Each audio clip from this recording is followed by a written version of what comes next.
بسم اللہ الرحمن الرحیم۔ سورۃ الہمزہ۔ ویل لکل ہمزۃ لمزہ۔ بڑی خرابی ہے دین و دنیا میں ہر ایسے شخص کے لیے جو پس پشت عیب نکالے، پیٹھ پیچھے عیب نکالے اور روبرو طعنہ دینے والا ہو، کیونکہ غیبت کرنے والا، مذاق اڑانے والا اور طعنہ تشنی کرنے والا دنیا میں تو اپنے اخلاق رذیلہ کی وجہ سے لوگوں کی نظروں میں ذلیل رہتا ہے، عزت اور آبرو سے ہاتھ دھو بیٹھتا ہے اور لوگوں کی عداوت مول لیتا ہے، اور آخرت میں نار جہنم کی دردناک سزا اس کو بھگتنی ہوگی۔ تو یہاں صورت میں کفار کی جس خصلت کا ذکر ہو رہا ہے، نہایت افسوس کا مقام ہے کہ آج کل مسلمانوں میں عادت بہت زیادہ کثرت سے پائی گئی ہے کہ معاملہ فہمی، صلح جوئی، تحمل اور بردباری اور نصیحت اور خیر خواہی اور ایثار و ہمدردی کا خیال مٹتا جا رہا ہے۔ اسی وجہ سے مسلمانوں کا شیرازہ بکھرا ہوا ہے اور اسلام کی مجموعی قوت کو ایک عظیم صدمہ پہنچ رہا ہے۔ اللہ تعالیٰ ہی اس امت مسلمہ کی اصلاح کی صورت غیب سے ظاہر فرما دیں، آمین۔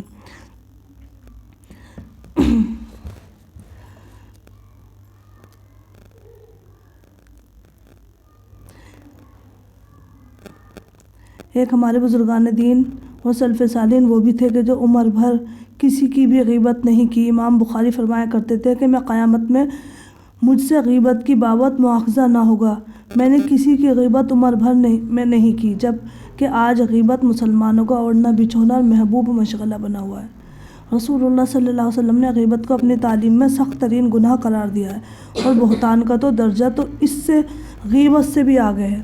ایک اور دوسری حدیث رسول اللہ صلی اللہ علیہ وسلم کا ارشاد نقل کیا گیا ہے کہ لوگوں جو زبان سے ایمان لائے ہو اور ایمان ابھی ان کے دلوں میں نہیں اترا ہے، مسلمان کی غیبت نہ کیا کرو اور ان کے چھپے ہوئے عیبوں کے پیچھے نہ پڑو، کیونکہ جو ایسا کرے گا اللہ تعالیٰ کا معاملہ اس کے ساتھ ایسا ہی ہوگا، اور جس کے ساتھ اللہ تعالیٰ کی طرف سے یہ معاملہ ہوگا اللہ تعالیٰ اس کو اس کے گھر میں ذلیل کر دے گا۔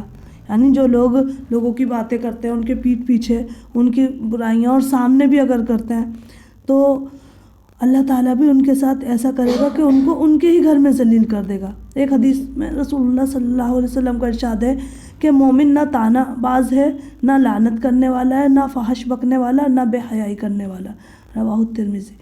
یعنی ایماندار کی یہ شان ہی نہیں کہ وہ لوگوں کو برا کہے، فحش بکے، گالیاں دیا کرے، ننگا لچا بن جائے کہ جو منہ میں آئے بک دیا کرے۔ اللہ تعالیٰ اس عیب جوئی، طعنہ زنی اور بدگوئی جیسی کافرانہ خصلتوں سے ہماری زبانوں اور قلوب کو پاک رکھے، آمین۔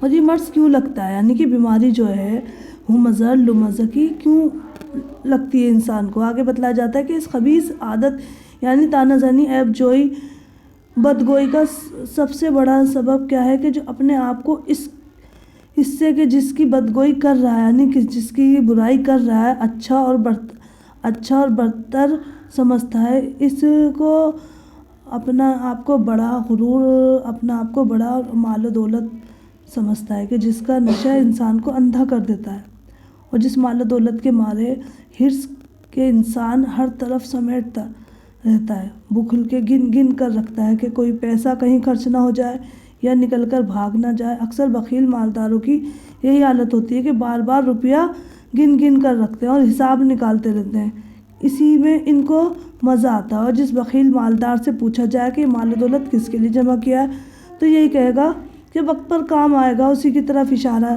یہاں کیا جا رہا ہے کہ الذی جمع مالہ وعددہ، کہ وہ جو مال جمع کر رہا ہے، جمع مالن، اس نے مال جمع کیا، وعددہ، اور اس کو گن گن کے بھی رکھا۔ انسان کے پاس جب مال آتا ہے تو دوسروں کے اندر عیب ہی ڈھونڈنے شروع کر دیتا ہے، اس کے بیٹھنے اٹھنے میں عیب، اس کے کھانے پینے میں عیب نکالتا ہے، اس کے کپڑوں میں عیب نکالنا شروع کر دیتا ہے کہ یہ لوگ ہیں، یہ کھانے میں ان کو تمیز نہیں ہے، یہ اس طرح سے رہتے ہیں، اس طرح سے کھاتے ہیں، ہمیں دیکھو، ہمیں کتنی سمجھ ہے، ہمیں کتنی پہننے اوڑھنے کی سمجھ ہے، اس طرح کی باتیں کرتا ہے۔ اور یہ چیز انسان کے اندر کب آتی ہے کہ اللہ تعالیٰ یہاں فرما رہے ہیں کہ الذی جمع مالا وعددہ، کیونکہ اس نے مال جمع کرنا شروع کر دیا ہے، اس کو اپنے آگے کوئی جچ ہی نہیں رہا، نظر ہی نہیں آ رہا اس کو اپنے آگے کوئی۔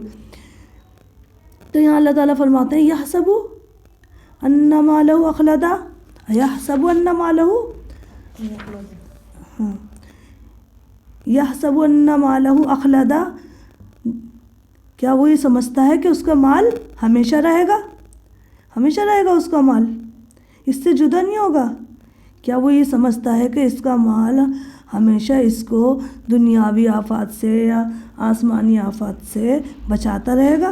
بچا لے گا اس کا مال؟ جب یہ بیمار ہوگا تب مال بچا لے گا؟ نہیں بچائے گا۔ نہ یہ مال اس کو قبر کے عذاب سے بچائے گا، ہے نا، اور نہ اس کو دنیاوی مصیبت اور پریشانی سے بچا سکتا ہے۔ یہ انسان کا بالکل غلط خیال ہے، بالکل غلط۔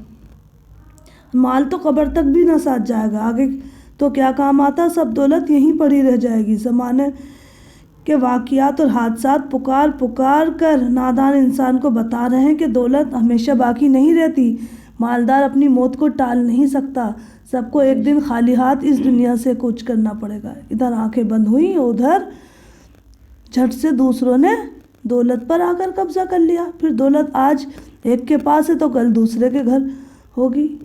یہ تو دنیا کا حال ہے۔ اور آخرت میں کیا ہوگا؟ تو آخرت کا معاملہ تو جب دنیا میں دولت آڑے وقت میں کام نہیں آتی تو آخرت میں کیسے کام آئے گی یا کیسے سزا سے بچا سکتی ہے؟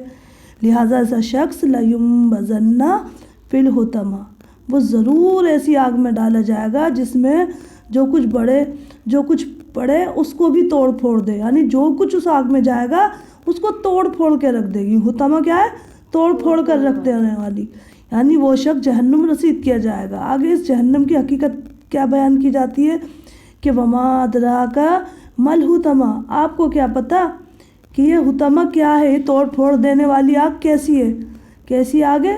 کیا بتایا اس آگ کے بارے میں کہ نار اللہ موقدہ، اللہ کی آگ ہے جو اللہ کے حکم سے سلگائی ہے، التی تطلع علی الافئدہ، جو کہ بدن کو لگتے ہی دلوں تک جا پہنچے گی۔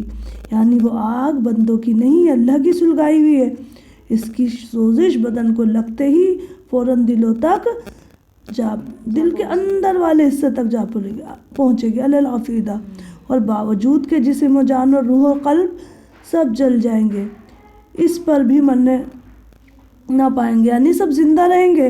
اب سوچو کہ ایک انسان کو اگر ذرا سی بھاپ بھی لگ جائے اس سے بھی کتنی اس کو مرچیں سی لگ جاتی ہیں، اور کہا یہ کہ اس آگ میں جلے، اور پھر فؤاد کیا ہے؟ علی الافئدہ، فؤاد کی جمع ہے، فؤاد دل کے اندر والا حصہ، یعنی ایک تو یہ ہوتا ہے کہ جب گوشت سینکتے ہیں بھٹی پہ تو اوپر سے جل جاتا ہے، ٹھیک ہے، لیکن وہ جلتے جلتے دلوں کے اندر والے حصوں کو بھی جلا دے گی۔ کیوں؟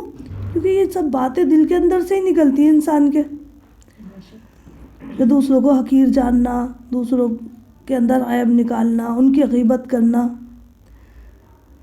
تو یہ سب چیزیں انسان کو آگ میں لے کے جائیں گی۔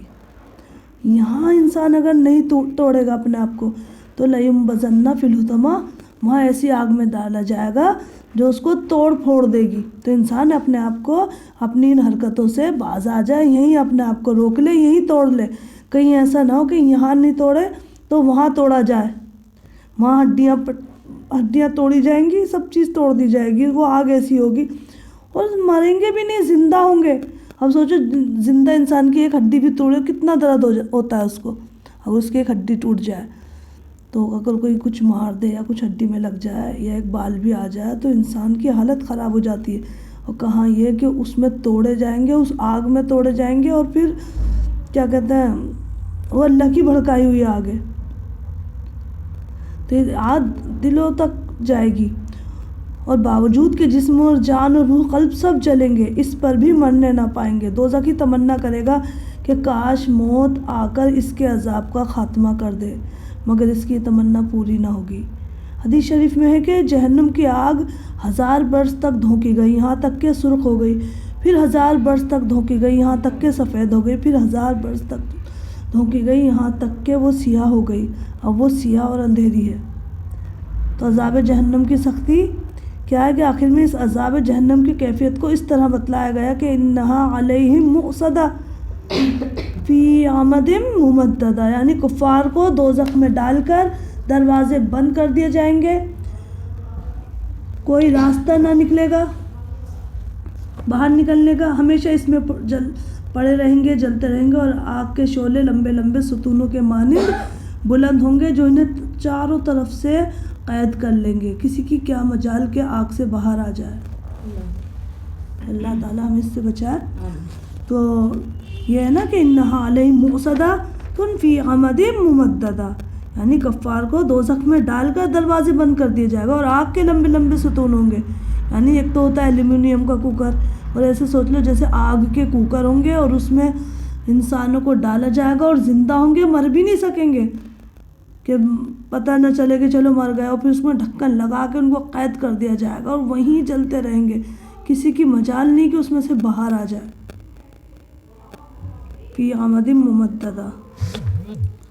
تو اس صورت میں انسان کی 3 بیماریوں کا ذکر ہے. پہلی بیماری کیا ہے کہ کسی کے پیٹھ پیچھے کسی کے عیب بیان کرنا، اسے کیا کہتے ہیں؟ غیبت کہتے ہیں، اور غیبت بدترین گناہ ہے. اور دوسری بیماری کہ کسی کو اس کے سامنے اس کے حسب و نسب اور دین اور مذہب اور شکل و صورت کا طعنہ دینا، اس کا مذاق اڑانا. یہ منافقین کی عادت تھی اور وہ غریب مسلمانوں کا مذاق اڑایا کرتے تھے. یوں ہی یہودی اور نصارہ دین حق کا مذاق اڑاتے تھے. اور تیسری بیماری جب دنیا کی محبت جس میں مبتلا ہو کر انسان اللہ کے حقوق بھی بھول جاتا ہے اور بندوں کے حقوق بھی بھول جاتا ہے، اور اس کے دل میں اللہ کی محبت کے لیے کوئی جگہ نہیں رہتی.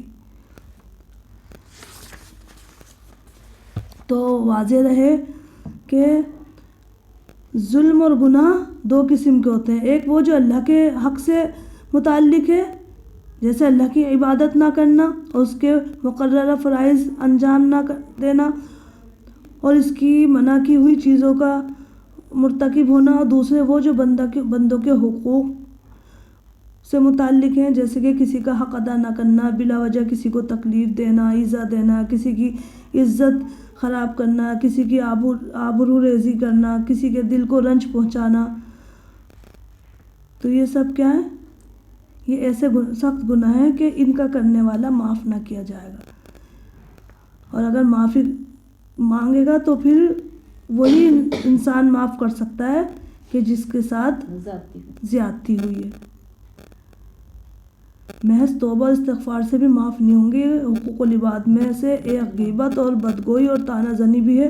قرآن کریم نے غیبت کرنے کو اپنے مردہ بھائی کا گوشت کھانے سے تشبیہ دی ہے، اور حدیث میں اس کو زنا سے بھی سخت بیان فرمایا ہے.